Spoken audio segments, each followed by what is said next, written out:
أنا waxaan rabaa qodobbo saddex kaliya inaan ka hadlo qodobka saddexaad farqadiisa shanaad oo gabdhaha xildhibaanada ee labada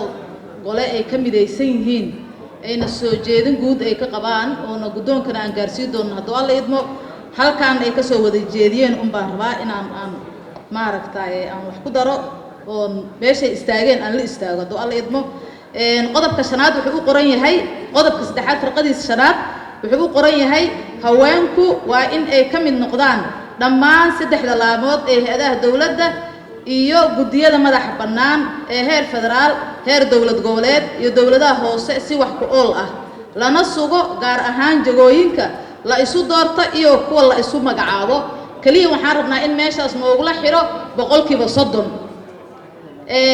dadka qaar waxay qabaan in maaragtay meelo kale 30% la geliyo oo meeshan mabaadiida chapterkan mabaadiida uu ka hadlayaaye aan lagu darin laakiin waxyaabaha u dooran waxa kamid ah inclusivity-ga ah inuu mideynayo qodobkan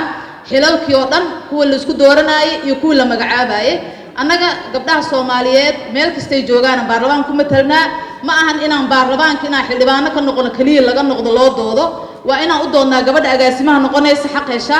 gabadhaha la shaqaaleynayo gabdhaha wasiirada golaha wasiirada marka qodobkan waxaan u dooranay in uu saameynayo dhammaan hay'adaha dawladda oo san baarlamaanka kaliya uu san saameyneen saasa u dooranay si gabdhaha Soomaaliyeed oo dhan ay u helaan xuquuq midaysan ay u noqon xuquuq baarlamaanka kaliya ku eg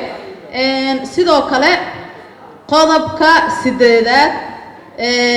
wuxuu ka kooban yahay hadda saddex farqadood in farqa afraad lagu soo daro oo dhahayso aabba kasta oo Soomaaliyeed ama hooyo kasta oo Soomaaliyeed cunuga ay dhasho si automatically wuxuu ku noqonayaa citizen oo Soomaali ku noqonaya iyada ruuxeeda in qodobka farqadaas lagu soo darano waa codsanaynaa waayo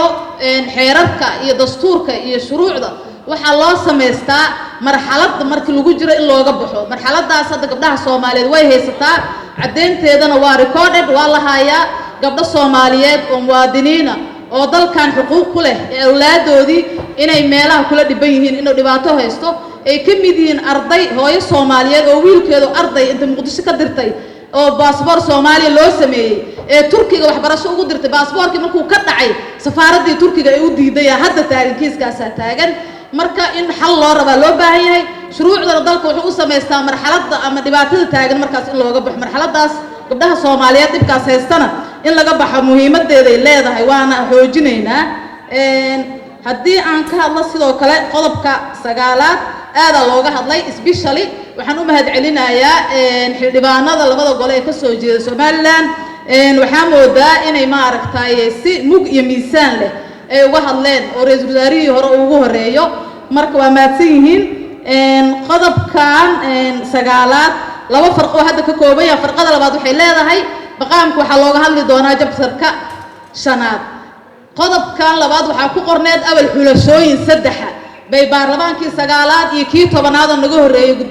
gudiyadoodii dastuurka ay ku soo diyaariyeen saddexdaas xulasho waxa muhiim ah hadda inta la keeno in looga hadlo jabtarka shanaadna qaybtii iyo mudnaanta ay maqaamka uu ku lahaa Muqdisho waa loogu tagi doonaa laakiin hadda waxa muhiim ah qodobkan labaad qodobka sagaalaad farqadiisa labaad inaan loo refer garan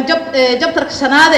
ee hadda xulashooyinkii ku qornaa inta la keeno baarlamaanka uu ka doodo oo xulashada ay maqaamka Muqdisho ay mudan tahay laga hadlo aad u maadsantiin أنا مدن حلبان